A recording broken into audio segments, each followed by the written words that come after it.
پیغمبر صلی اللہ علیہ وآلہ وسلم کی خدمت میں ایک صحابی حاضر ہوئے اور انہوں نے آ کر ایک سوال کیا، بڑا عجیب سوال تھا۔ ان صحابی نے آ کر پوچھا، یا رسول اللہ، مجھے اسلام میں کوئی ایسی بات بتائیں کہ اس بات کو جاننے کے بعد میں آپ کے بعد کسی شخص سے اسلام کے تعلق سے کوئی سوال نہ کروں، یعنی مجھے ایک ایسی بات بتا دیں کہ میں ہمیشہ کے لیے سوالات سے بے نیاز ہو جاؤں، مجھے ایک بات بتائیں۔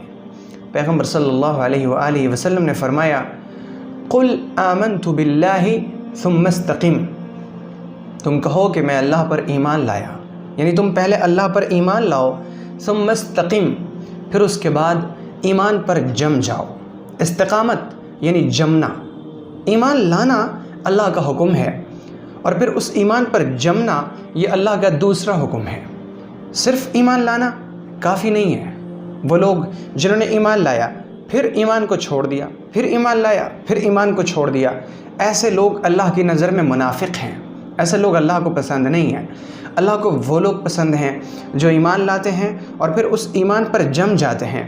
اللہ تعالیٰ نے اپنے ایسے بندوں کے بارے میں فرمایا، ان الذین قالوا ربنا اللہ ثم استقاموا، جو کہتے ہیں کہ ہمارا رب اللہ ہے اور پھر اس پر جم جاتے ہیں، تو ان کے پاس فرشتے اترتے ہیں موت کے وقت اور انہیں تسلی دیتے ہیں، دلاسا دیتے ہیں، اطمینان دلاتے ہیں اور کہتے ہیں، لا تخافوا ولا تحزنوا، تم نہ تو ڈرو نہ غم کرو، خوش ہو جاؤ، تمہارے لیے تو وہ جنت ہے جس کا تم سے وعدہ کیا گیا ہے، اور یہ اللہ کی طرف سے مہمان نوازی کے طور پر تمہیں ملنے والی ہے۔ تو ایمان کے بعد اللہ کا حکم ہے استقامت، جمنا۔ بہت سے لوگ ایسے ہیں جو نیک اعمال کرتے ہیں لیکن ان کے اندر جماؤ نہیں ہوتا، استقلال نہیں ہوتا، جماؤ نہیں آتا، ٹھہراؤ نہیں آتا، وہ جم نہیں پاتے۔ تو ایسے لوگ نیکیوں میں بہت زیادہ آگے نہیں بڑھ سکتے۔ پیغمبر صلی اللہ علیہ وآلہ وسلم نے فرمایا کہ سب سے بہترین عمل اللہ کے نزدیک وہ ہے جو تھوڑا ہو لیکن ہمیشہ کیا جائے۔ ایک شخص ہے جس نے ایک دن 100 رکعت نفل نماز پڑھی، پھر دوسرے دن اس نے 2 رکعت بھی نہیں پڑھی نفل نماز، تیسرے دن بھی نہیں، چوتھے دن بھی نہیں، 5ویں دن بھی نہیں، 6ٹھے دن بھی نہیں، پھر 6 مہینے کے بعد ایک دن ایسا آیا کہ پھر اس نے اس ایک دن میں 50 رکعتیں نماز پڑھیں۔ اور دوسرا شخص وہ ہے جو روزانہ صرف 2 رکعت نفل نماز ادا کرتا ہے، یعنی فرائض، واجبات، سنتوں کا اہتمام کرتا ہے، صرف اس کے علاوہ 2 رکعت نفل پڑھتا ہے، لیکن وہ روزانہ پڑھتا ہے۔ تو اللہ تعالیٰ کو یہ شخص زیادہ پسند ہے جو روزانہ پڑھتا ہے، اگرچہ وہ 2 ہی رکعت پڑھ رہا ہے۔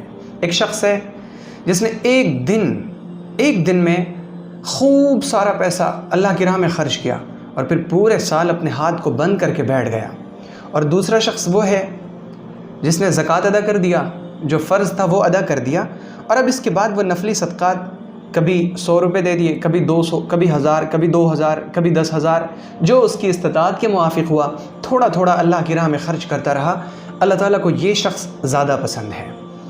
اللہ رب العزت کے نزدیک وہ عمل بہت قیمتی ہے جو ہمیشہ کیا جائے، چاہے وہ تھوڑا ہی ہو۔ تو جماؤ، استقلال، استقامت یہ اللہ کا حکم ہے اور یہ بہت بڑی عبادت ہے۔